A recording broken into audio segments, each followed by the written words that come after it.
Et bonjour à tous, bienvenue sur notre espace,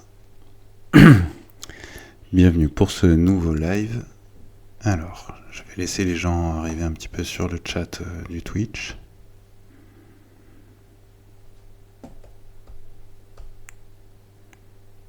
Donc le thème de ce soir, c'est les galaxies.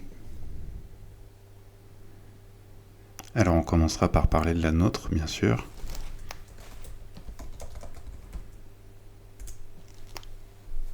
Et puis on verra quelle a été un peu l'histoire de notre connaissance de la galaxie, de la Voie lactée, la nôtre. Et donc on parlera d'un épisode qui me tient particulièrement à cœur, qui s'appelle le Grand Débat. J'expliquerai un petit peu dans quelques minutes de quoi il s'agit. Et ensuite, on observera en détail notre galaxie et d'autres galaxies. Donc en fait, quand on s'intéresse à l'astronomie, et c'est le grand Carl Sagan lui-même qui le disait, l'astronomie nous invite et nous incite à la plus grande humilité. Parce que l'astronomie, d'ailleurs comme le dit l'expression, des quantités astronomiques, des distances astronomiques, l'astronomie c'est le monde du gigantisme, de l'immensité. Et c'est ce qui nous permet à nous en tant qu'êtres humains de savoir un peu où est-ce qu'on se situe dans l'univers. En termes de taille, en termes de durée de vie, quand on voit que des étoiles peuvent vivre, par exemple comme notre Soleil, une dizaine de milliards d'années. Par exemple, les gens sont toujours surpris quand je leur dis oui, telle étoile, elle vivra pas longtemps, elle vivra 2-3 millions d'années. On me regarde avec des yeux comme des soucoupes. Et je leur dis oui, bien sûr, nous, si on vit 90 ans, on est content. Mais en fait, on n'est pas à la mesure de l'univers. On ne peut pas calquer notre durée de vie à nous, qui est faible en fait, sur la durée de vie des astres. C'est absolument incomparable. Donc l'univers n'est pas à notre mesure d'une certaine manière. Et pourtant, la connaissance de l'univers, c'est ça qui nous permet de nous situer. Je disais Carl Sagan est connu du grand public, par exemple, pour avoir commandé une photo à la sonde Voyager. Salut Blandine, bienvenue. Et cette célèbre photo qui s'appelle Pale Blue Dot, pardon, montre super pour le son. Ouais, j'ai essayé de le monter un petit peu, j'ai un peu triché. Donc Pale Blue Dot, c'est l'une des photos les plus célèbres de l'astronomie. Elle nous montre un petit point très légèrement bleuté qui fait un pixel, on va dire, sur la photo, dans l'immensité du système solaire. Et voilà, cette photo est restée très célèbre parce qu'elle nous montre ce que nous sommes, nous, dans l'univers, et en tout cas ce qu'est la Terre dans le système solaire, c'est-à-dire vraiment une poussière. Et évidemment, nous, on est bien plus petit que notre planète. Donc voilà, l'astronomie nous permet de prendre conscience de la dimension d'un être humain, de ce que c'est que notre durée de vie, ce que c'est que notre taille dans l'univers. Et évidemment, parmi les objets qu'on peut étudier en astronomie, il y en a un en particulier qui nous met face à notre minuscule petitesse et face au gigantisme de l'univers. C'est justement la galaxie ou les galaxies. Alors la galaxie ou les galaxies, alors pour ceux qui sont très intéressés d'astronomie, vous savez sans doute qu'il y a plein de galaxies, mais alors d'une part tout le monde ne le sait pas, et d'autre part c'est une connaissance qui est en fait assez récente. C'est-à-dire qu'elle a presque pile 100 ans en fait. Ça fait 100 ans. C'était en 1920-1923 que s'est ouvert ce que l'histoire de l'astronomie nomme le grand débat.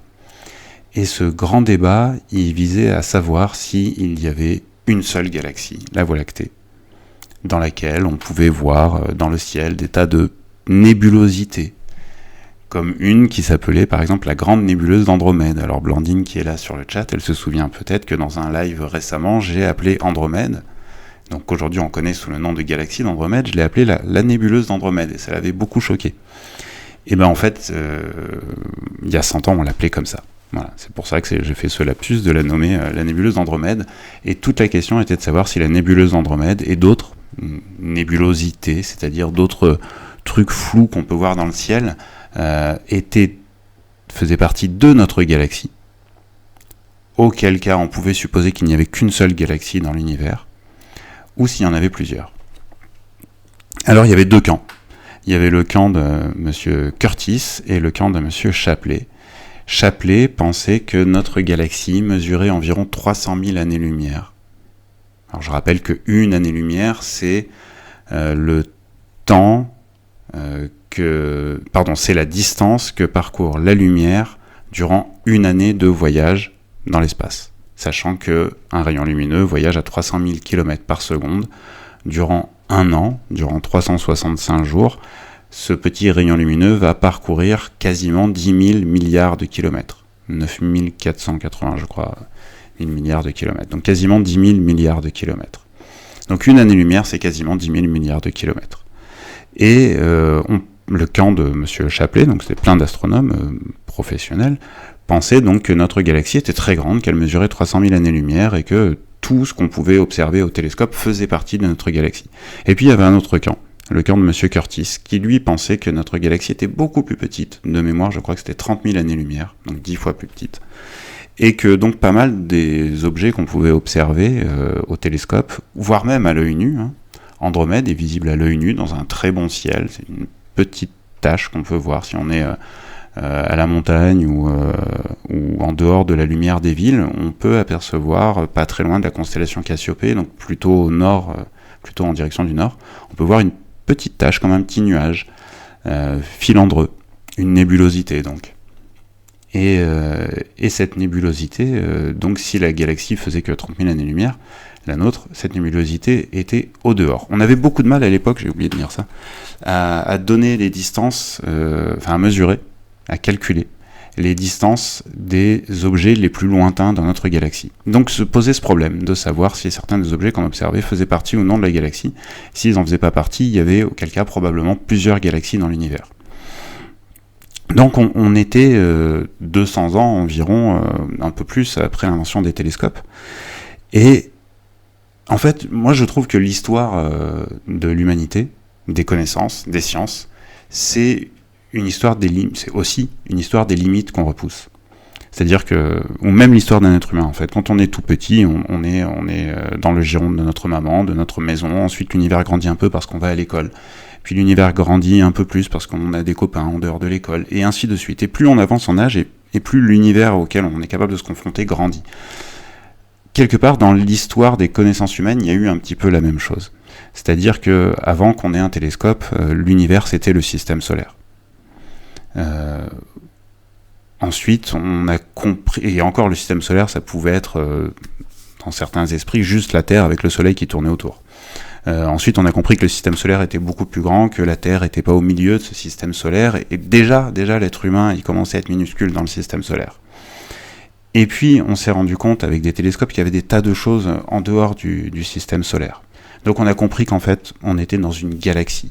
L'un des premiers d'ailleurs à comprendre vraiment ce qu'est la galaxie, c'est Galilée, qui va avec sa lunette se dire que ces petits points qu'on observe dans la Voie lactée, en fait, cette espèce de bande laiteuse qui traverse le ciel, ce sont des étoiles très éloignées. Et ainsi de suite. Et donc, en 1920, voilà, il va se poser la question de savoir si l'univers est limité à notre Voie lactée ou non. Alors, on va pouvoir commencer vraiment. Donc, celui qui va répondre à cette grande question, c'est un des plus grands astronomes probablement de notre époque, du XXe siècle, on va dire.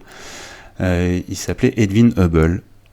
Donc on a donné le nom au télescope spatial Hubble de ce très grand astronome. Et il utilisait d'ailleurs un très très grand télescope là, au mont Wilson. Et il va observer plusieurs galaxies, enfin ce qu'on ne sait pas encore être des galaxies, pardon. dont par exemple la fameuse nébuleuse d'Andromède. Et puis, alors d'ailleurs tiens, Andromède, avant d'avancer, je vous montre ça. Andromède, on la voit comme une toute petite tache dans le ciel. Il faut savoir qu'avec tout son halo diffus, en fait c'est une très grande tache. C'est-à-dire qu'elle est grande quand même comme 6 fois notre pleine lune. Merci Blandine, ça me fait plaisir de savoir que ça t'intéresse. Moi, le grand débat, c'est vraiment un truc que j'ai trouvé absolument passionnant. Alors là, je fais très court, j'avais écrit un petit article dessus d'ailleurs. C'est vraiment un moment où en fait l'univers est passé de très très grand à incommensurable. Et donc c'est un moment que je trouve fascinant dans notre histoire. Donc voilà, Andromède, la nébulosité d'Andromède, ou la galaxie d'Andromède, déjà dans notre ciel, vu depuis la Terre, si on peut arriver à apercevoir toute sa dimension, c'est-à-dire pas uniquement le bulbe central, en fait c'est ça qu'on voit par exemple aux jumelles, on peut l'observer aux jumelles. Aux jumelles, on voit le bulbe, donc ce que vous voyez le plus lumineux au centre. Mais si on prend une photo, donc on va avoir vraiment tout le disque d'Andromède apparaître, on se rend compte que c'est déjà plus grand que notre pleine lune dans le ciel. Donc elle est déjà immense. Mais revenons en 1923. Donc Hubble étudie Andromède et d'autres galaxies, et il va faire une découverte qui va tout changer. Vous voyez en haut à droite, il y a écrit VAR. En fait, il va découvrir des étoiles variables qu'on appelle des céphéides. Il va en découvrir dans ce qu'aujourd'hui on appelle la galaxie de Barnard, il va en découvrir dans la galaxie du Triangle, et il va en découvrir dans la galaxie d'Andromède.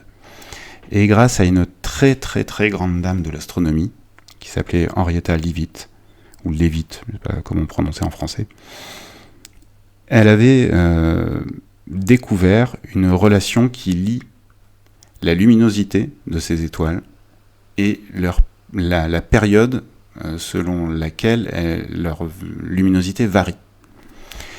Et grâce à la connaissance de la luminosité intrinsèque de ces étoiles, on peut, grâce à la relation période-luminosité, calculer la distance à laquelle nous on se trouve de cette étoile. Et là, tout va changer. Comme Hubble découvre des étoiles céphéides dans la galaxie d'Andromède, enfin dans la nébuleuse d'Andromède et dans d'autres de ces nébulosités, il va arriver à calculer la distance. Et alors je vous le fais rapide, pour Andromède, il va trouver une distance qui est un peu inférieure à la distance un peu plus précise qu'on connaît aujourd'hui, mais qui est en gros d'1 million d'années-lumière. En fait, c'est 900 000 années-lumière environ. Et là, 900 000 années-lumière, rappelez-vous, même pour le camp de Shapley, qui était ceux qui surestimaient un peu la taille de notre galaxie, qui l'estimait à 300 000 années-lumière, et c'était 3 fois plus loin. C'était tellement loin que c'était nécessairement en dehors de notre galaxie. Donc, en fait, tout simplement, Hubble, alors il n'est pas seul, il a continué les travaux d'un certain Vesto Slipher. Hubble nous a permis, et d'autres astronomes, et Henrietta Leavitt et autres, de faire grandir d'une manière incommensurable notre univers, l'univers auquel on est confronté. On est passé d'une galaxie qui était déjà gigantesque, qui faisait donc 100 000 années-lumière, enfin qui fait 100 000 années-lumière, c'est-à-dire, en gros, le diamètre de notre galaxie, c'est 100 000 fois notre système solaire, qui est déjà gigantesque par rapport à nous. On est passé de cette galaxie, déjà gigantesque par rapport à nous, à des centaines, on va dire, déjà à leur époque, des milliers de galaxies. Aujourd'hui, on sait qu'il y en a des centaines de milliards, voire des milliers de milliards de galaxies. L'univers qu'Homo sapiens a appris à connaître est absolument gigantesque. Et on peut être assez fier d'avoir réussi à comprendre tout ça. Voilà, c'était pour l'introduction, alors un peu longue, je reconnais, mais voilà, cette histoire de la découverte des galaxies, de la compréhension de ce qu'étaient les galaxies, m'a toujours beaucoup intéressé. J'avais envie de vous la partager, parce que, voilà, comme je vous disais, elle montre vraiment ce moment où l'être humain a compris un peu dans quel monde il vivait. Alors, voici donc notre très belle galaxie, qu'on appelle la Voie lactée, qu'on voit à travers le ciel par la tranche. En gros, voilà, c'est ça qu'on voit. dans le ciel. Alors on descendra ensuite sur Terre, enfin on ira sur Terre et on verra la galaxie telle qu'on la voit dans le ciel. Et donc si on était capable de nous extraire de notre galaxie et de la regarder à une certaine distance, alors on est à combien là? Je dirais 200 000 années-lumière ou 100 000 années-lumière environ. On est à distance, 90 000. Donc voilà, 100 000 années-lumière de notre galaxie. Et vous voyez le petit pointeur qui est apparu, c'est la position du Soleil. Et là, on voit qu'il y a des sortes de zones plus claires qui se dessinent dans notre galaxie. Donc il y a évidemment le centre. Alors une galaxie, on peut comparer ça à une ville. C'est l'analogie qui me semble la plus évidente et la plus juste. Une grande ville avec le centre-ville. Dans le centre-ville, il y a beaucoup de lumière, beaucoup de lampadaires. C'est le centre que vous voyez là. Alors, c'est vrai que vous voyez mon petit pointeur, normalement. Voilà. Donc là-dedans, il y a, alors je sais plus, je crois que c'est 10 millions d'étoiles ou 5 millions d'étoiles. Un truc comme ça. Ouais, 5 millions d'étoiles, il me semble, dans le bulbe galactique. Donc qui est un peu plus épais. Vous voyez, il y a un renflement au niveau du centre de la galaxie, qui est un peu plus épais que l'étendue du disque. Et autour s'étirent donc des bras spiraux, de belles spirales. Donc elles ont des noms qui correspondent aux constellations depuis lesquelles on les voit sur Terre. Ils ont des noms, ces bras. Il y a le bras du Sagittaire, il y a le bras écu-croix, etc. Et nous, on voit qu'on n'est pas dans un de ces bras principaux. On est entre deux des bras principaux. Et on est dans le petit bras d'Orion. Alors, je me dois de le dire, parce que ça fait plusieurs fois qu'il y a des études qui vont dans ce sens-là, et très récemment, là, il y a des astronomes qui pensent qu'en fait, il n'y a que 2 bras dans notre galaxie, la Voie lactée, et non pas 4. Bon, c'est pas un changement vraiment fondamental, c'est juste une manière de concevoir les courants galactiques. Les courants d'étoiles dans notre galaxie. Il y a un petit truc aussi que j'ai envie de vous dire qui est assez étonnant, c'est que ces bras galactiques, ils ne sont pas exactement ce qu'on pense. C'est-à-dire que on pourrait les comparer à des embouteillages sur des autoroutes. C'est-à-dire que ces bras sont des ondes de pression. Une galaxie, ça tourne. Notre Soleil, il met 225 millions d'années environ, à une semaine près, à faire le tour de notre galaxie. C'est-à-dire que si on remonte le fil de notre histoire, là, il y a à peu près si on remonte d'un tour, l'histoire de la Terre, si on fait un tour en arrière avec le système solaire dans la galaxie, on remonte 225 millions d'années en arrière et il doit y avoir des diplodocus ou des trucs comme ça à notre place. Donc je disais, ce qui est assez étonnant, c'est que en fait, alors que les étoiles tournent dans une galaxie, les bras spiraux, eux, ne tournent pas. C'est-à-dire que c'est des ondes de pression. Ce sont les étoiles qui se déplacent à l'intérieur. Donc notre Soleil, au cours de sa course dans la galaxie, va sortir du bras d'Orion et passer dans un autre bras et en sortir. Et en gros, tous les 90 millions d'années environ, il sort d'un bras et il se présente vers un autre. Il y a d'ailleurs des théories, alors qui ne sont pas forcément reconnues par l'ensemble de la communauté scientifique, mais il y a des théories qui associent ces changements de position du Soleil par rapport au bras galactique avec les extinctions de masse. Voilà. Oui, tout le monde ne le sait pas, effectivement, Blandine, que les bras sont pas... En fait, ils tournent pas. D'ailleurs, s'ils tournaient, en fait, ils s'enrouleraient. C'est-à-dire que comme les étoiles plus proches du centre tournent plus vite, les bras devraient tourner plus vite, ils se détruiraient, en fait, très rapidement. Donc, ils ne peuvent pas vraiment se déplacer comme on l'imagine. Voilà. Alors, je pense que pour notre galaxie, j'ai dit à peu près ce que je voulais dire. On va se rapprocher de chez nous. Hop là, notre Soleil.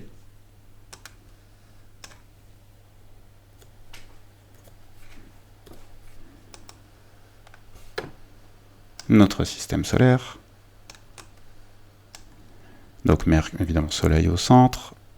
Donc le Soleil qui est qu'une étoile, bien sûr, parmi 200 milliards d'autres de notre galaxie. Notre galaxie qu'on voit là sur la droite, cette bande, là, on est à l'intérieur. Donc Soleil, Mercure, Vénus, Terre. Et Mars ici. Donc on va se rapprocher de la Terre. On va passer la Lune. Alors oui, j'avais rajouté un petit peu de luminosité pour mieux profiter des galaxies. Tac, voilà. Oh, on est à l'envers. Ça fait bizarre d'avoir la tête à l'envers.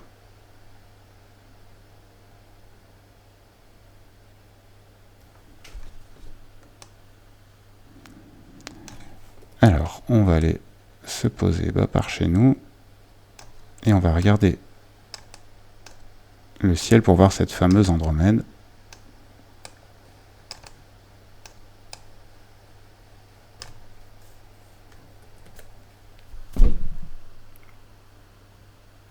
Voilà. Et pour voir, pardon, la galaxie. Donc, voici notre ciel et cette fameuse bande laiteuse de la Voie lactée. Donc voilà, les anciens Grecs pensaient ont raconté que c'était Héra qui avait été plus ou moins forcé de donner le sein à Héraclès, enfin, du moins dans son sommeil. Zeus lui avait mis le petit Hercule dans les bras, elle lui donnait le sein. Hercule étant un demi-dieu, il tétait très goulûment, ça a réveillé Héra, qui a arraché ce demi-dieu de son sein, parce que c'était pas son enfant, et comme il tétait très très fort, le lait qu'il était en train de téter a giclé dans le ciel, et c'est ce qui a produit la Voie lactée. Oui, Blandine, effectivement, le Soleil, c'est une étoile naine jaune, tout à fait banale, comme il y en a, je sais pas, peut-être quelques milliards, on va dire, dans la galaxie. Donc, voici, alors si je fais apparaître les constellations, alors Andromède, justement, là, elle n'est pas visible, alors on va faire tourner le ciel.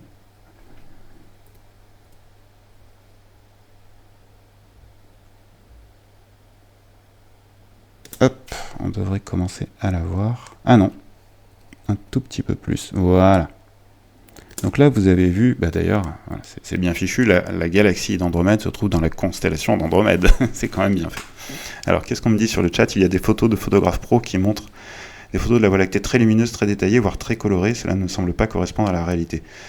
Non, mais c'est tout le principe de l'astrophoto, en fait. C'est qu'on photographie des choses qui sont réelles, mais on prend des temps de pause très très longs qui permettent de capter beaucoup de lumière. Donc voilà, ça permet comme si on forçait les contrastes, si on veut. Alors tiens, avant de parler d'Andromède, effectivement, revenons sur cette Voie lactée, parce que alors je sais que j'ai des collégiens là, qui devraient regarder les vidéos, chez qui j'ai donné des conférences récemment, ils doivent se dire en regardant la Voie lactée, là, cette bande laiteuse qui traverse le ciel, mais moi je l'ai jamais vue comme ça, ou alors peut-être une fois en vacances, on la voit pas comme ça. Et non, malheureusement, on la voit plus comme ça depuis 50-60 ans, depuis qu'on a des lampadaires un peu partout dans nos villes. Mais il y a 200 ans, tout le monde était tout à fait habitué à voir ça dans le ciel la nuit. C'était d'une banalité, de Tour Eiffel à Paris, quoi. C'était une évidence. Donc effectivement, on a perdu un certain contact avec le ciel. C'est assez triste, mais c'est comme ça. D'où l'intérêt peut-être de certaines de ces vidéos, et puis de se raccrocher à l'astronomie, parce que c'est pas parce que ces choses-là deviennent un petit peu cachées qu'il faut plus s'y intéresser. Bonjour Guéna Pléiade. Ah, alors ton nom me parle, je crois que tu as vu l'info sur Facebook. Il me semble avoir vu que tu avais liké la promo que je faisais pour le live. Merci en tout cas de me préciser que le son et l'image sont ok, c'est super. Alors, apparemment, quand je passe ensuite les vidéos sur YouTube, le son est moins fort que sur les enregistrements live sur Twitch. Bon, c'est un peu dommage, je ne sais pas si j'arriverai à régler ça un jour. Donc, en tout cas, merci d'être là. Il y a un peu moins de monde que d'habitude sur le chat, mais c'est pas grave, ça fait quand même plaisir d'être là avec vous. Donc voilà, on avait passé la période du grand débat où les astronomes se rendent compte qu'il n'y a pas qu'une galaxie, qu'il y en a plusieurs, et que donc l'une de ces galaxies qu'on découvre, c'est Andromède, qu'on voit donc là en bas, qui se trouve, mais avec plaisir, qui se trouve donc, alors moi je la retrouve en général grâce à Cassiopée, cette constellation qui forme un W ou un M suivant la saison, l'espèce de triangle équilatéral qui fait la moitié de Cassiopée, pointe plus ou moins dans la direction d'Andromède. Donc ça permet de la retrouver. Toi aussi, tu la retrouves comme ça. On va se tutoyer, ce sera plus simple. Voilà, donc parce que la constellation d'Andromède n'a pas énormément d'étoiles très brillantes, il y en a quelques-unes, mais Cassiopée se repère vraiment plus facilement. Donc, voilà. On a passé 1923. Alors, est-ce que j'avais d'autres choses à vous montrer au niveau image non, ça pour Andromède, c'est bon. Donc, on a vu la célèbre... Bon, je la remets quand même juste rapidement, parce que j'aime bien un peu l'histoire de l'astronomie. Voilà, très rapidement, voilà, cette photo-là, qui est un négatif, hein, elle est un peu légendaire, parce que voilà, c'est l'une des photos grâce auxquelles Hubble va mesurer, grâce à Henrietta Leavitt, la distance des céphéides, et donc comprendre qu'il y a plusieurs galaxies dans l'univers. Donc c'est une photo qui est assez importante dans l'histoire de l'astronomie, et puis dans notre histoire finalement. Voilà, alors, Andromède et notre galaxie, on va prendre un petit peu de champ maintenant, parce que, en fait, il y a d'autres galaxies proches de la Voie lactée, avant d'arriver à Andromède. Andromède, c'est la galaxie, parmi les grosses, on va dire, galaxies.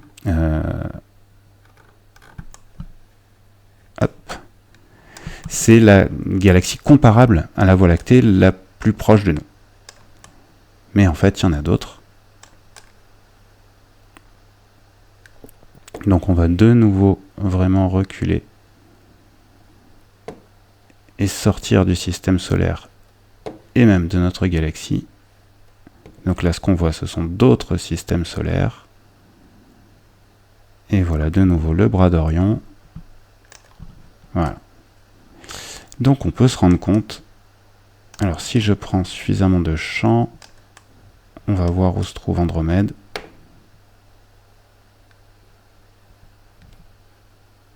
Alors je suppose que c'est ça, mais je suis même pas sûr. Ah oui, il faut que je fasse apparaître. Voilà, si c'est ça. Donc vous voyez en haut là de l'écran, le petit pointeur, c'est Andromède.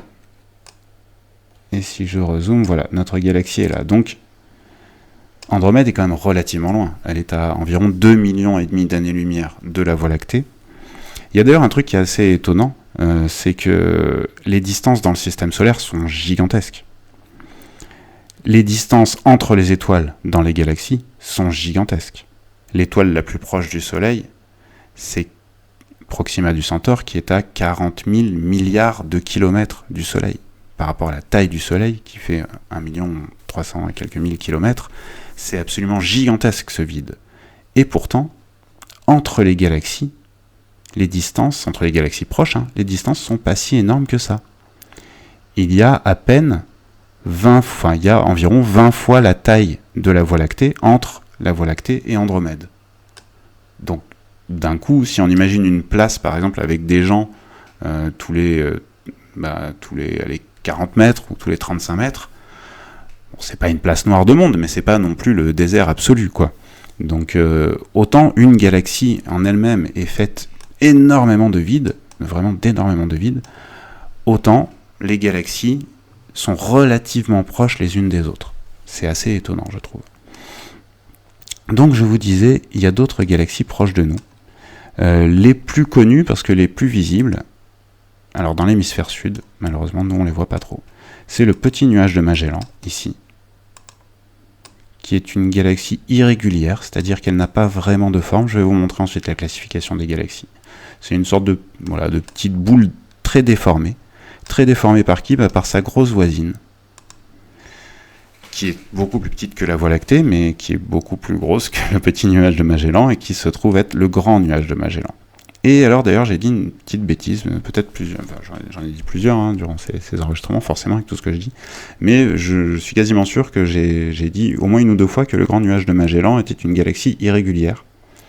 Et d'ailleurs, elle est classifiée par mon logiciel en galaxie irrégulière, c'est pas le cas. Je me suis rendu compte qu'elle était classifiée en petite spirale barrée en plus, c'est-à-dire avec une barre centrale qu'on voit d'ailleurs un petit peu. Et d'ailleurs, voilà, donc la barre centrale, c'est la zone blanche un petit peu étendue. Notre galaxie, la Voie lactée, est également une spirale avec une barre centrale. La tache rouge que vous voyez, c'est la nébuleuse de la Tarentule, qu'on a déjà visitée dans d'autres lives et que vous pouvez retrouver par exemple dans le live sur les nébuleuses. Donc il y a pas mal de petites galaxies satellites autour de la Voie lactée. D'ailleurs, je peux vous montrer ça avec un petit graphique. Hop là, voilà. Donc, vous avez la Voie lactée au centre, vous avez la galaxie naine du Bouvier, vous avez la galaxie naine de l'Ours, vous avez la galaxie naine du Dragon, la galaxie du Sextant, les petits et grands nuages de Magellan, galaxie naine de la Carène. Je ne savais même pas qu'on avait une galaxie naine de la Carène. Et vous pouvez observer que la galaxie la plus proche de la Voie lactée, en fait, c'est la galaxie du Sagittaire, alors, galaxie naine aussi, hein, qui est toute petite. Je crois qu'elle fait, je sais même plus, peut-être même moins d'1 million d'étoiles. Donc c'est vraiment très très très peu. En tout cas, c'est de cet ordre-là. C'est vraiment tout petit, petit, petit. Et donc ça, c'est des... Alors la galaxie du Grand Chien, il me semble qu'elle est moins loin quand même que la galaxie du... qu'elle est, pardon, plus loin que la galaxie du Sagittaire. Je peux vérifier, hein. Galaxie du Sagittaire est une galaxie, elle se trouve actuellement à 80 000 années-lumière. Et voyons le Grand Chien. Elle se trouve à 25 000 années-lumière. Bah si, tu as raison. Bravo Blandine, effectivement. C'est le... Bah, il n'y est même pas, tiens, sur ce graphique.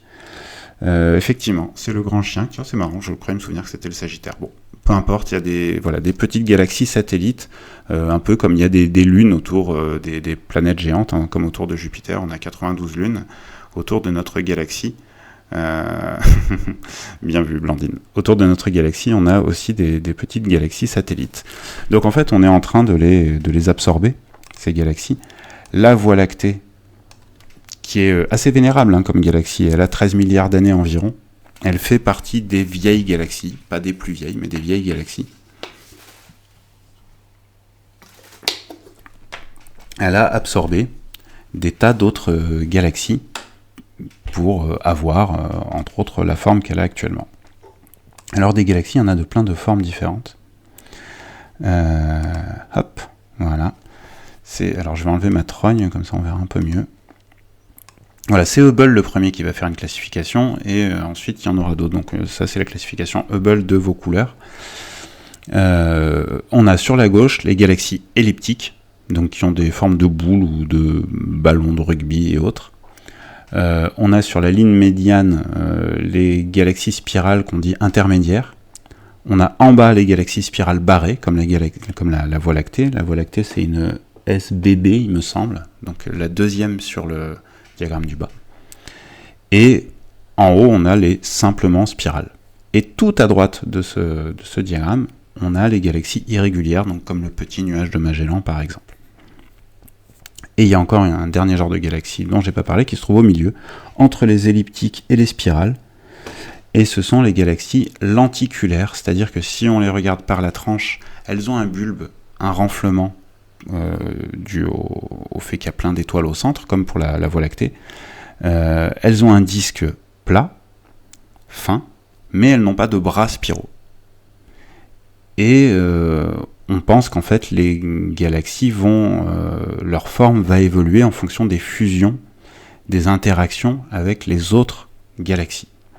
Donc les petites galaxies proches qui vont pénétrer dans la plus grande, et elles vont s'échanger des étoiles, s'échanger de la matière et se modifier, en fait, se déformer sous l'effet gravitationnel des masses, des étoiles, des courants galactiques, etc. Enfin, surtout des courants galactiques. Alors, on peut donc voir rapidement Andromède, et ensuite on va parler de la fusion avec Andromède, et ensuite on verra d'autres petites galaxies, puis on terminera là-dessus. Donc, si on recule,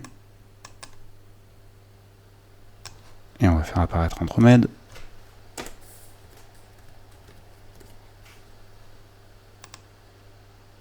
tac, voilà. Voici donc la galaxie d'Andromède. Alors d'ailleurs, tiens, j'ai un petit graphique qui peut être sympa. Voilà. Donc ça, c'est Andromède. Et ici, on a la Voie lactée, en bas. Donc on est là dans ce qu'on appelle le groupe local.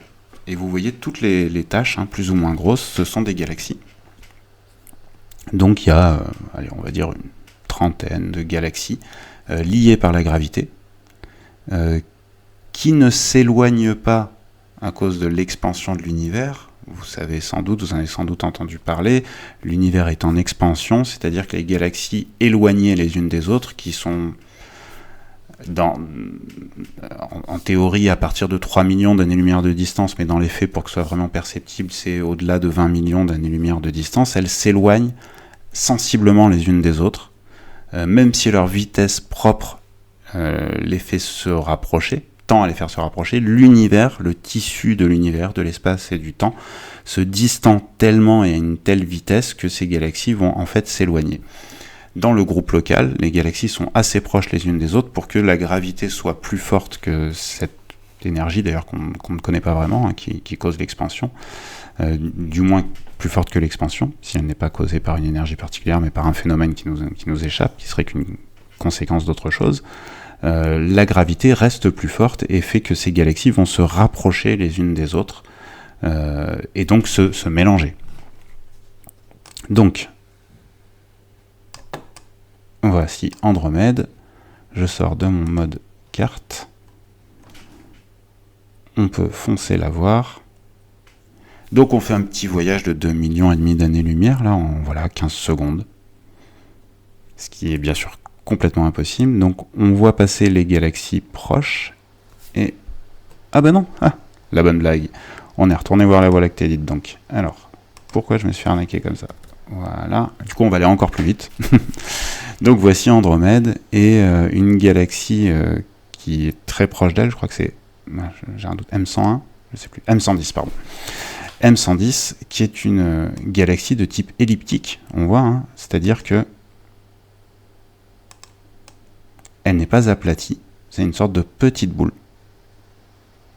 Alors elle est petite, elle fait un diamètre de 14 000 années-lumière, donc c'est très peu. Alors par contre elle est relativement dense, comme c'est pas un disque plat, il y a des étoiles tout autour du centre. Donc elle est quand même relativement dense comme galaxie. Et alors si on veut voir, si on allait dedans, on verrait que c'est la même chose en fait que dans une galaxie entre guillemets normale, enfin spirale, c'est-à-dire qu'à l'intérieur on a des étoiles. Voilà, si j'en prends une, par exemple celle-ci, voilà, c'est une naine jaune avec 12 planètes, alors c'est une étoile double. Donc une naine jaune, ça veut dire que c'est le même type d'étoile que notre Soleil. Alors elle est en couple, cette étoile. Voilà, il y a la naine jaune qui est ici, et là il y a l'air d'y avoir une naine blanche, voilà, c'est ça. Donc il y avait probablement 2 naines jaunes, ou une naine jaune et une naine orange, enfin des étoiles d'à peu près même masse, comme si on avait un frère et une sœur, ou 2 frères d'à peu près même taille, à peu près même poids, sauf que il y en a un qui est mort avant l'autre, en l'occurrence l'étoile qui est devenue une naine blanche. Elle a consommé son hydrogène et son carburant avant sa sœur probablement, et il n'en reste maintenant plus qu'un petit cadavre stellaire qu'on nomme une naine blanche, et qui est tout petit et très très très lumineux. Tout petit, c'est-à-dire de la taille environ de la Terre. Voilà, qui ressemblerait probablement à ça. Qui n'est plus vraiment capable de produire sa propre lumière par fusion thermonucléaire, mais uniquement à cause de la radiation due à la chaleur émise, en fait. C'est un rayonnement, pardon.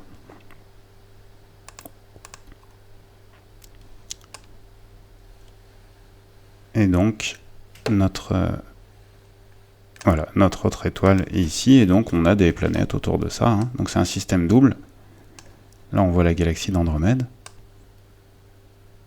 Donc ça doit être assez sympa, si jamais il y a des gens là-bas, parce qu'ils ont dans le ciel Andromède.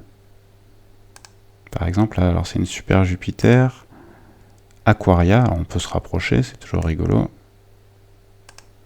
Voir à quoi ressemble cette planète. Alors je précise quand même que là, on est quand même très loin de la Terre, on est très au-delà de nos capacités usuelles à reconnaître, à détecter des exoplanètes.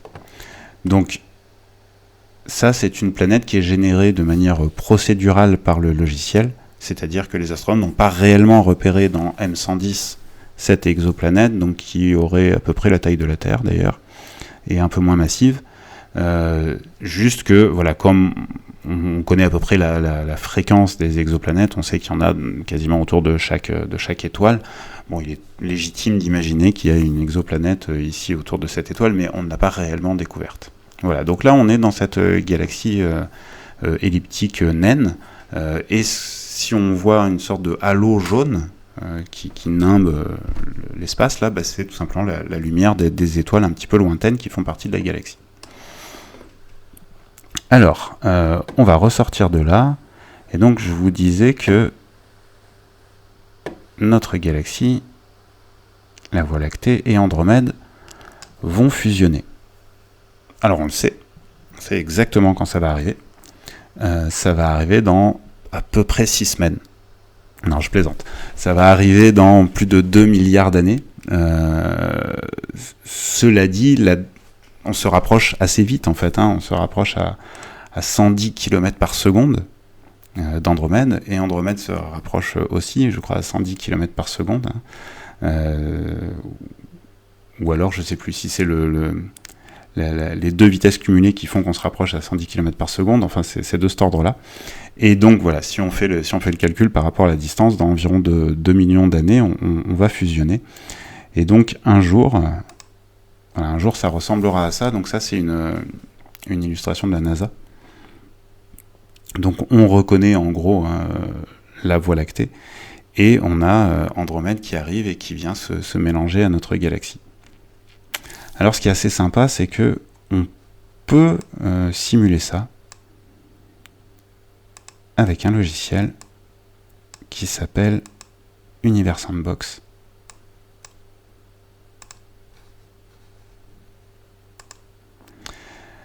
Donc, j'ai fait une simulation vierge, là il n'y a que des étoiles. On va ajouter une grosse galaxie comme Andromède.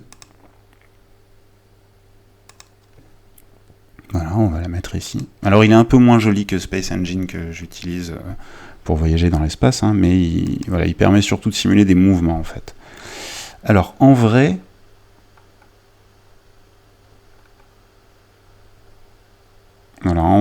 il faudrait les mettre à peu près à cette distance, Andromède et la Voie lactée. Mais pour des raisons de la façon dont le logiciel est géré, etc., on va les mettre beaucoup plus près. Voilà, on va les mettre à 6 rayons environ. Et on va regarder ce qui se passe. Alors, je vais accélérer le temps parce que là, on a 1 heure par seconde qui passe. Chaque seconde, il y a 1 heure qui est simulée. Donc, vous vous doutez qu'il ne va pas se passer grand-chose. On va énormément accélérer. Là, on est à 1000 ans par seconde, 10 000 ans par seconde. Voilà, 1 million d'années par seconde. Et là, alors là, ça commence à devenir bien parce qu'on voit les étoiles qui se déplacent dans les galaxies, pardon. Donc on voit qu'Andromède est un peu plus grosse que la Voie lactée, c'est ce qu'on pense, même si ça fait débat. On pense que Andromède fait environ, pèse, on va dire, en étoiles visibles, environ 600 milliards d'étoiles, donc à peu près 3 fois plus que la Voie lactée. Donc elle serait un peu plus grosse. Même si je vous dis, ça fait débat. Donc on peut voir déjà que des étoiles sortent d'Andromède, et parmi celles qui sortent d'Andromède, elles se dirigent vers nous. On peut remarquer aussi autre chose, c'est qu'il y a des points noirs à l'intérieur des galaxies, et que ces points noirs ont l'air de sortir plus vite de la galaxie. Ces points noirs, ce sont les trous noirs supermassifs. Et on voit qu'il y a des étoiles qui sont carrément éjectées des galaxies par interaction gravitationnelle. Et ce qui se produit à grande échelle dans les galaxies se produit aussi à petite échelle dans les systèmes planétaires. Je ralentis un petit peu. Il est possible que des planètes aient été éjectées du système solaire quand il était jeune, par exemple. Donc là, on voit qu'il y a vraiment une danse, un ballet, un tango, qui s'est mis en place entre la Voie lactée et Andromède. On voit qu'elles se tournent autour, et donc elles vont fusionner, mais pas en une fois en fait. Elles vont se rentrer dedans, elles vont continuer leur route, il n'y a pas de raison qu'elles freinent pile, elles vont continuer leur route et continuer à se tourner autour, et on pense que la fusion sera totale, effective, au bout de peut-être 6 milliards d'années, quoi. Ça va être très très long comme processus. Donc on peut continuer d'accélérer. On voit qu'il y a plein d'étoiles qui sont éjectées. Je me souviens d'avoir lu une étude qui disait qu'on avait 20% de chance, le système solaire, le Soleil avait 20% de chance d'être éjecté de la future fusion. Comme on n'est pas très près du bulbe, on est plutôt en périphérie, à mi-chemin. Ouais, une chance, de toute façon on ne sera plus là, vu que c'est dans 2 milliards d'années. La probabilité, disons, 20% de probabilité d'être éjectées. Donc on voit qu'elles se sont de nouveau éloignées, et puis elles vont de nouveau se rapprocher. Alors, on peut, parce que là ça va être très très long, on va arrêter là, je vais vous montrer, alors ça c'est moi qui l'ai paramétré sous vos yeux, là je vais en montrer une qui existe déjà, qui est proposée par les concepteurs du logiciel Universe Sandbox. C'est donc la fusion d'Andromède et de la Voie lactée. Alors je ne l'ai pas mise direct parce que je trouve qu'ils nous ont mis beaucoup trop près, en fait, les deux galaxies, et ils les ont mises en l'état actuel, très près l'une de l'autre. Donc quand elles seront aussi près, elles auront déjà, comme on l'a vu, commencé à avoir pas mal d'interactions, d'étoiles éjectées, et surtout, d'ailleurs, tiens, j'ai oublié de vous donner le nom, il va y avoir des grands étirements de ces galaxies qu'on appelle des bras de marée. Je vais bientôt vous montrer 2 galaxies qui sont en train de fusionner avec 2 très grands bras de marée. Alors on a vu un petit truc sympa. On a vu les 2 trous noirs qui ont fusionné. Pendant que j'étais en train de parler des bras de marée, on a vu les 2 taches noires qui sont rentrées l'une dans l'autre. Si on avait LIGO et Virgo branchés, là, on aurait entendu...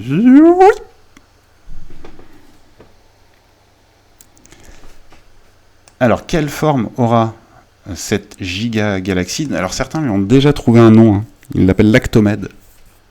Andromède et la Voie lactée. C'est très très dur à dire, en fait. Ça va dépendre énormément de l'angle de pénétration des galaxies l'une dans l'autre. Comment est-ce que les bulbes se pénètrent? Est-ce qu'ils sont dans le même plan? Est-ce qu'ils ne sont pas dans le même plan? Ça peut donner une elliptique, ça peut donner une irrégulière, c'est un problème qui est tellement complexe, ça met en jeu tellement de paramètres et d'acteurs différents, d'étoiles, de nuages de gaz, etc.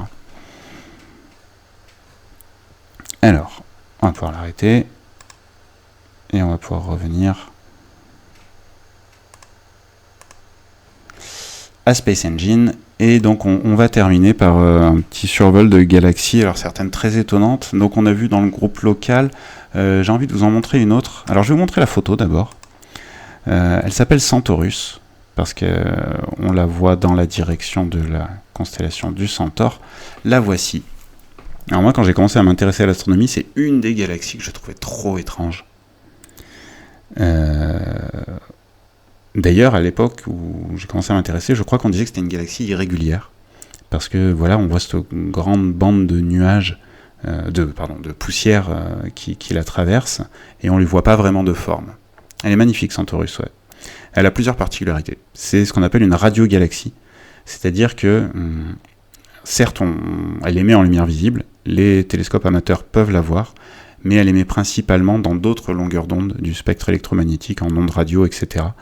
Elle a un noyau, c'est-à-dire un trou noir, en fait, un bulbe très très très actif. Et elle est aussi très jolie dans Space Engine. D'ailleurs, c'était l'image que j'ai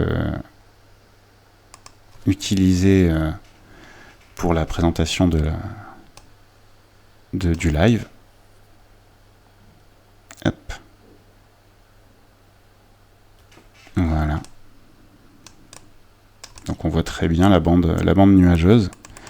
Donc on pense que elle est comme ça à cause d'une fusion. Alors Blandine me dit il va falloir que je fasse un truc sur les radiogalaxies, on n'a pas compris ce que c'est. Ok, alors je le redis, la définition assez simple, et ensuite on verra, peut-être qu'on fera un live dessus. Il y a les galaxies qu'on observe entre guillemets en lumière visible, qui émettent l'essentiel de leur lumière en lumière visible. Et il y a des galaxies dont le spectre électromagnétique perçu est plus fort en dehors de la lumière visible. Ça pourrait être en rayon X, ça pourrait être en ondes radio. Souvent, je crois que c'est en ondes radio. C'est pour ça qu'on appelle ça des radiogalaxies. Et donc elle émet beaucoup en radiogalaxie, probablement parce que son noyau central est très très actif. Comme Sagittaire. Comme Sagittarius, tu veux dire? Quelqu'un me demande sur le chat, comme Sagittaire. Pas la galaxie du Sagittaire, hein. Tu veux dire comme le centre de notre galaxie? Oui. Alors, le centre de notre galaxie, il doit émettre en rayon X, et ainsi qu'en en micro-ondes, mais très très basses.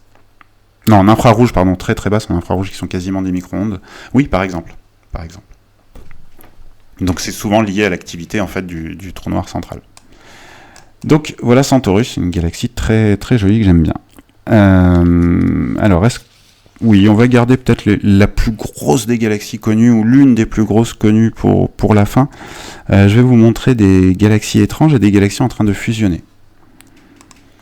Alors, comme galaxie en train de fusionner, on a NGC 2207. Hop. Alors, regardez. C'est très joli. Alors là, j'ai un petit peu forcé sur la luminosité. Voilà. Donc, on a une spirale un peu étirée. Et puis, on a une galaxie au fond qui ressemble à un œil. Mais vraiment à un œil. Et alors je suis allé me balader un petit peu là. Donc elles sont en interaction, hein, toutes les deux, c'est-à-dire qu'elles sont suffisamment proches pour être en train de fusionner. Elles sont vraiment au stade 1 quoi, de la fusion. Au passage, je crois que j'avais noté... Oui, voilà. J'étais allé chercher des petites planètes à l'intérieur, donc de nouveau, des planètes procédurales, on les a... Oh, mais il faut me le dire, j'ai laissé l'image, ça va pas du tout. Excusez-moi.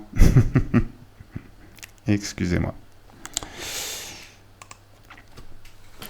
Donc, là, on est sur une lune, ou une planète, je sais plus, Mini Aquaria frigide et sans air. Ah oui, abritant la vie en plus, alors là, bon, c'est bien délirant, c'est une lune sur laquelle de la vie existerait. Bon, on va passer là-dessus, là, c'est vraiment un jeu des concepteurs du logiciel. Mais en tout cas, voilà, ce qui est super sympa, c'est que on a ici cette fameuse galaxie en forme d'œil. Du coup, on ressortira, je vous remontrerai les deux galaxies, hein, l'une à côté de l'autre. Et regardez, on a l'autre galaxie, donc spirale plus classique par la tranche. Et super sympa, cette lune est une lune d'une planète de type Neptune avec un système d'anneaux. Donc c'est quand même une vision super sympa. Donc on va redécoller et je vais vous remontrer ces deux galaxies.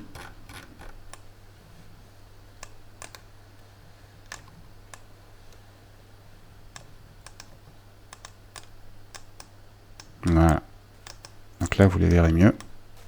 Hop.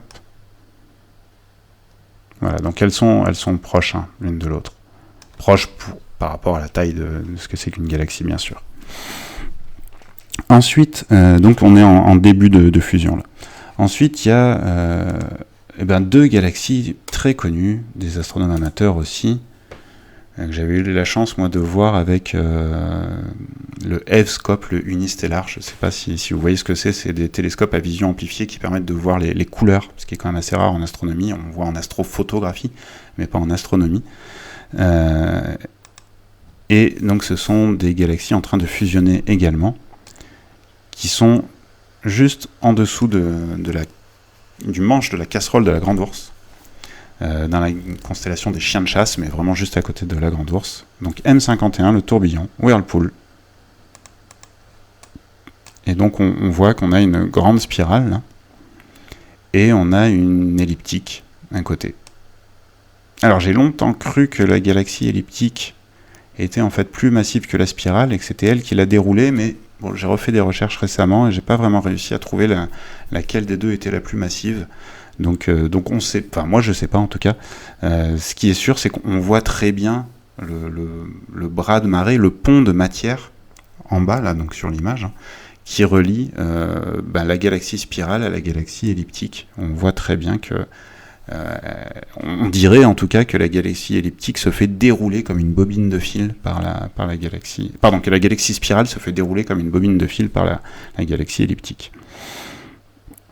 Et ensuite, je vous avais promis des galaxies vraiment en fusion patente, on va dire, et avec des grands bras de marée. Donc ce sont les galaxies des antennes.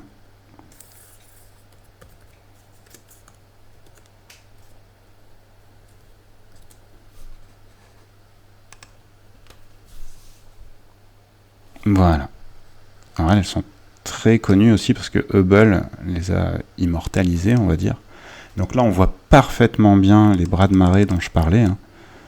C'est-à-dire que les interactions gravitationnelles ont complètement déstructuré ces galaxies, déformées, et ça leur a fait des grands courants gravitationnels d'étoiles et de gaz qui sont complètement sortis de la structure probablement spirale initiale. Et on peut voir un cœur, ouais. Quand on regarde comme ça fait un joli cœur. Alors c'est une pareidolie, bien sûr, parce que si on regardait d'une autre position, on verrait pas ça. Ouais, elles s'aiment. Exactement. D'ailleurs, on voit qu'il y en a une qui est plutôt bleue, l'autre qui est plutôt rouge. C'est assez étonnant, d'ailleurs. Logiquement, les bleus, c'est que... non, même pas, j'allais dire qu'il y a des formations d'étoiles plus récentes, mais on peut avoir aussi des formations d'étoiles récentes avec du gaz qui rougit, donc... ouais. Alors, est-ce que j'avais prévu... Ah oui, des galaxies maintenant vraiment étranges. Alors, on a par exemple Cartwheel, la galaxie de la roue de chariot.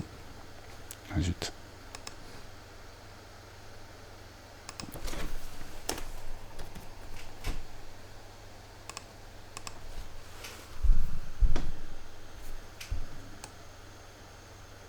Alors, il y a eu il n'y a pas longtemps une très belle photo de la galaxie de la roue de chariot par... Alors, il y avait eu Hubble, bien sûr, mais il y a eu le James Webb. Et en fait, ce qui est assez fou, c'est qu'on a là 3 galaxies. On a 3 galaxies en interaction, dont une qui fait un peu œil, comme on l'a vu avant. Et j'en ai une autre qui ressemble un petit peu, mais qui n'a pas vraiment les rayons là, tels qu'on peut voir, parce qu'il y a vraiment, dans la roue de chariot, on voit vraiment comme des rayons. Les bras spiraux sont complètement déformés, et ça forme des rayons blanchâtres. AM0644. Alors elles n'ont pas toujours de très jolis noms, ces galaxies. Hop là. Alors bon, j'en ai pas parlé parce que on peut pas parler de tout. Je comptais parler des trous noirs, mais bon, on fera probablement une autre fois en fait. Il y a des trous noirs dans chacune de ces galaxies, dans le bulbe, des trous noirs supermassifs qui font en général plusieurs millions de fois la masse du Soleil. Maintenant, on est quasiment certain qu'il y en a dans toutes les galaxies, en fait, des trous noirs. Ou si, par hasard, entre une galaxie sans trou noir, c'est probablement qu'elle serait fait voler, chipper son trou noir par une autre, ou qu'il y aurait eu une interaction qui aurait fait sortir le trou noir supermassif, justement en s'approchant d'une autre galaxie ou autre. Mais apparemment, les trous noirs supermassifs sont constitutifs des galaxies. Et allez, on va terminer par... avant de terminer par une galaxie vraiment gigantesque, je vais vous montrer des galaxies encore plus bizarres. La galaxie de Hogg, le Hogg Object. Alors on ne sait même pas d'ailleurs ce qui a pu produire cette forme-là. On pense que c'est une interaction avec une autre galaxie. Et oui, tu es passionné par les Black Hole Pléiades, j'imagine. Tout le monde l'est un petit peu. C'est des objets tellement étonnants d'un point de vue physique. Bon, on verra. Peut-être que je finirai par Sagittarius, alors pour te faire plaisir quand même. Donc voilà, l'objet de Hogg, tellement étrange parce que entre la région centrale et l'anneau, c'est complètement dépeuplé de matière. Donc ça, on l'explique pas bien en fait. On a beaucoup de mal à comprendre ce qui a causé ça. Et il y a d'ailleurs un truc assez étonnant, alors mon logiciel ne le montre pas, mais si vous cherchez Hogg Object sur Google, vous allez trouver donc une photo qui ressemblera énormément à cette galaxie. Et si vous regardez bien, il y a un autre Hogg Object dans le Hogg Object. C'est-à-dire que dans la partie vide, on remarque un tout petit rond rosacé. Et en fait, si vous zoomez dessus, vous vous rendrez compte que c'est dans le lointain, bien derrière, une autre galaxie du même type que ça. Ce qui est super étonnant parce que, en fait, on en connaît très peu des galaxies dans ce genre-là. Et donc on ne sait pas vraiment quelle interaction a causé ça et a complètement dépeuplé la région qui est entre le centre et la périphérie. Alors on parlait de galaxies mignonnes, il y en a des vraiment mignonnes comme par exemple ARP. Alors c'est... Attendez, je les avais mis de côté, je ne veux pas me tromper. Ouais, ARP 142, aussi appelé Marsouin. Ah zut.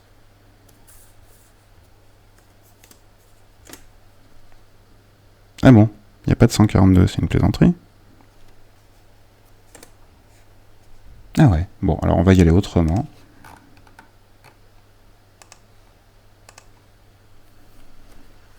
Voilà, vous commencez à la voir.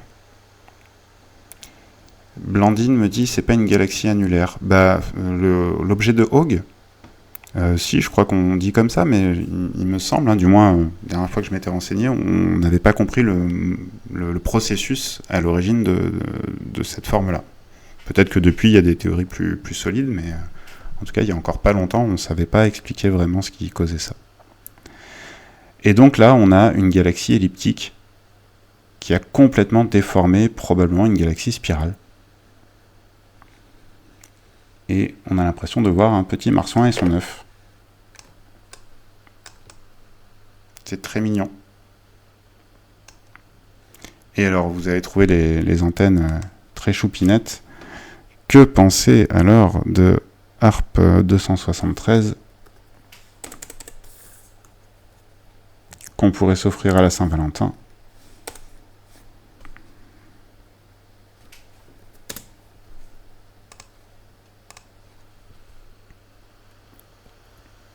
Hop là. Alors, il faut les mettre dans la bonne position pour comprendre pourquoi je dis ça.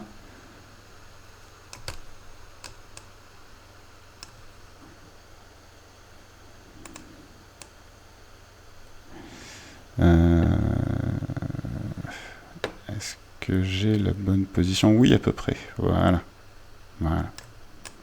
Donc, c'est à peu près dans cet angle-là qu'on les perçoit de la Terre. Et donc on croirait vraiment un très joli bouquet de roses. Et là aussi on a des galaxies en interaction qui sont en train de fusionner. Alors je vais vous montrer une des plus grosses galaxies connues qui a été détrônée il y a vraiment pas très longtemps par une certaine Alcyone. Mais auparavant c'était elle, la plus grosse connue. Tellement gigantesque qu'elle mettait à mal... les modèles cosmologiques, IC 1101, qui ferait, tenons-nous bien, c'est complètement dingue, qui ferait 1 800 000 années-lumière de diamètre. 900 000 années-lumière de rayon. C'est complètement fou. C'est vraiment complètement fou. Je vous rappelle que la Voie lactée fait 100 000 années-lumière de diamètre, Là, on est sur une galaxie qui est quasiment 20 fois plus grande, qui est 18 fois plus grande que la Voie lactée. Et elle est elliptique. C'est ce qu'on appelle une elliptique géante. Ça ne surprendra personne. Donc, les plus grosses galaxies connues sont elliptiques, mais il y a, je crois, des spirales, surtout très récemment. On a découvert des spirales absolument gigantesques. Et là-dedans, on a un trou noir. Alors, est-ce que je l'ai là en... Non, alors peut-être... Je peux essayer de le trouver en avançant. On a un trou noir absolument gigantesque, alors qui n'a pas été mesuré directement. Il a été estimé par rapport aux caractéristiques de la galaxie. On l'estime à 50 milliards de masse solaire. Voire peut-être plus. Entre 50 et 100 milliards de masse solaire. Donc ça serait un des plus gros trous noirs supermassifs. Bon, en même temps, vu les dimensions de la galaxie, c'est pas ultra étonnant. Là, on est dans la galaxie, en train de voyager à l'intérieur.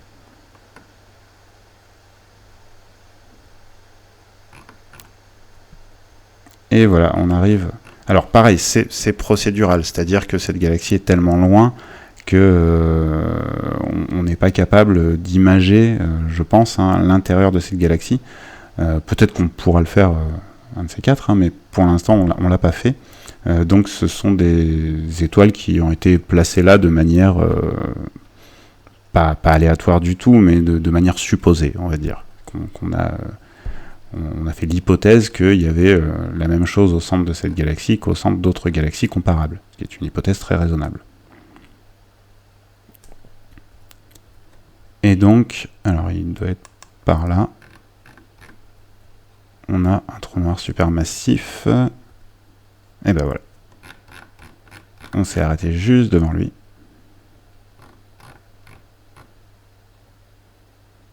Donc il est absolument gigantesque. De la galaxie 1 800 000 années-lumière. Donc le trou noir ferait environ 50 milliards de masse solaire. Donc c'est un joli bébé quand même, hein, avec un joli disque d'accrétion, avec des jolis jets polaires qu'on voit là. Donc peut-être que vous vous demandez pourquoi il tourne pas, mais c'est qu'en fait il est tellement gigantesque que voilà, même si je mets à l'échelle de temps normale, on va pas le voir tourner parce qu'il est beaucoup trop gros. Il faudrait accélérer considérablement, voilà, pour le voir tourner. J'ai accéléré 30 000 fois le temps.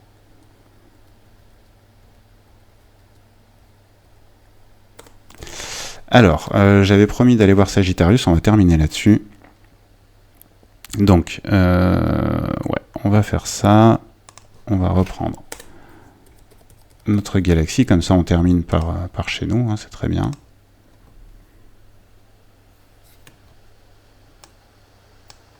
Ah, ouf, j'ai cru que mon logiciel avait planté. Des fois, quand je fais afficher des trous noirs comme ça et que je les mets en mouvement, l'ordinateur a un peu de mal.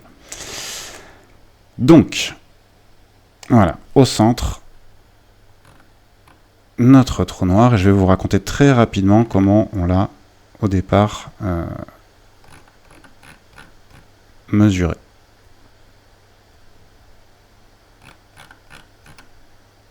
Donc on voit le petit truc bleu au centre, c'est l'amas central du bulbe de notre galaxie.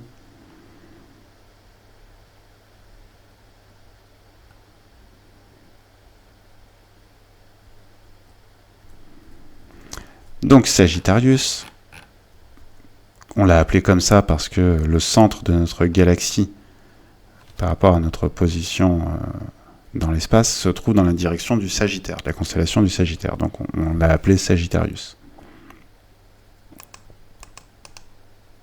Hop.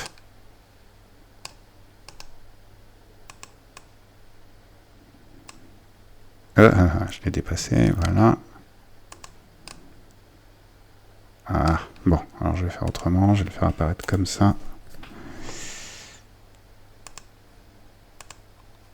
Ah non, il est là, tiens. Je l'avais mal... je l'avais pas estimé au bon endroit. C'est marrant, j'avais l'impression qu'il était au-dessus.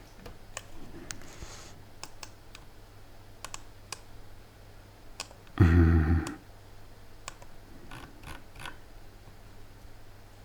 crois que mon logiciel a du mal, ouais, il commence à avoir un peu de mal. Donc il est là, voilà. Hop. Ok, j'ai réussi à l'avoir.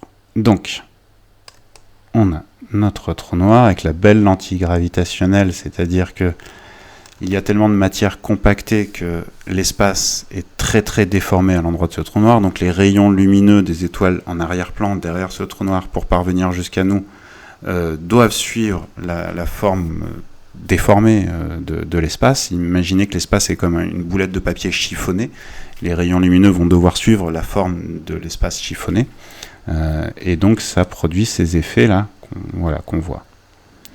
Bien, maintenant ce que je voulais vous montrer, je fais apparaître les orbites des étoiles proches du trou noir. Donc grâce aux lois de Kepler, on peut peser un objet sans mettre de balance en dessous. C'est comme ça qu'on peut peser le Soleil, qu'on peut peser la Terre, qu'on peut peser la Lune. C'est par rapport au mouvement des astres autour. De la même manière, on a mesuré, et de manière très fine, très précise, le poids, la masse du trou noir central de la Voie lactée, donc Sagittarius. On sait aujourd'hui qu'il fait environ 3,8 millions de fois la masse de notre Soleil. Et on le sait en grande partie grâce à une étoile qui porte le sobriquet pas forcément très joli de S02. Alors, où est-ce qu'elle est, S02? Il faudrait que je la retrouve. Ah, sinon, je sais, tiens, je peux la faire apparaître comme ça. S0.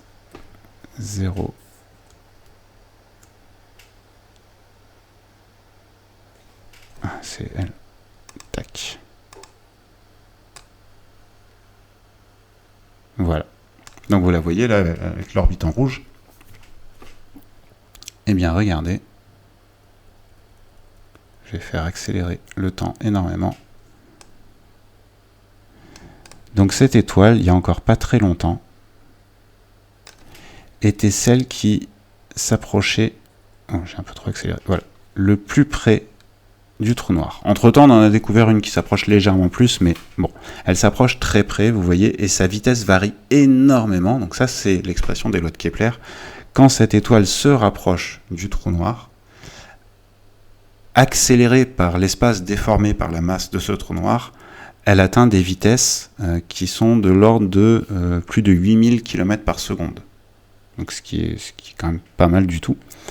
C'est pas 300 000 km par seconde, mais c'est déjà une vitesse qu'on peut qualifier de quasi-relativiste. Du moins plusieurs milliers de kilomètres par seconde, c'est vraiment énorme. Et on voit que vraiment, elle accélère. Et c'est pas la seule, hein. Toutes les étoiles qui s'approchent très près de ce trou noir accélèrent. Une fois qu'on a réussi à mesurer la masse de S02, on peut mesurer très précisément, la masse et l'accélération de S02, on peut mesurer très précisément la masse de Sagittarius. Et ce qui est vraiment sympa là, eh ben, c'est que vous avez vraiment sous les yeux ce qui a permis aux astronomes eh ben, de connaître Sagittarius. C'est vraiment... alors, avant... Je ne veux pas dire de bêtises, je crois que c'est avant 2001. On n'était pas capable de rentrer du moins d'observer à l'intérieur du bulbe central de la Voie lactée à cause des nuages de poussière. On n'arrivait pas assez finement à capter les infrarouges. À partir de 2001, on a réussi à capter assez finement les infrarouges qui viennent de là. Et donc, on a capté les sources radio de ces étoiles qui tournent autour du trou noir. Et à partir de là, donc à partir du début des années 2000, on a pu commencer à trouver des caractéristiques précises à ce trou noir au centre de notre galaxie. Et on va dire que c'est les prémices de l'image que vous avez probablement vue du trou noir central de la Voie lactée ou de l'image de M87, cette galaxie elliptique qui est dans la Vierge. Voilà, on a commencé à pouvoir non pas imager mais caractériser les trous noirs supermassifs grâce à ce genre d'animation. Voilà, je pense qu'on est arrivé à peu près au bout de ce que je voulais vous montrer. J'espère que vous avez passé un bon moment. Pourquoi il y a une étoile immobile au centre ? C'est pas une étoile, justement. C'est Sagittarius. Blandine sur le chat me dit pourquoi il y a une étoile qui semble immobile. Si on zoome, on va voir que c'est pas une étoile. Voilà, c'est Sagittarius. Ou alors peut-être tu parles de celle qui est sur la droite, là, mais elle n'est pas immobile, elle avance en fait. Doucement, mais elle avance. Après, c'est une question de point de vue, elle avance peut-être vers nous. Ou alors elle est très éloignée. Oui, alors, ok.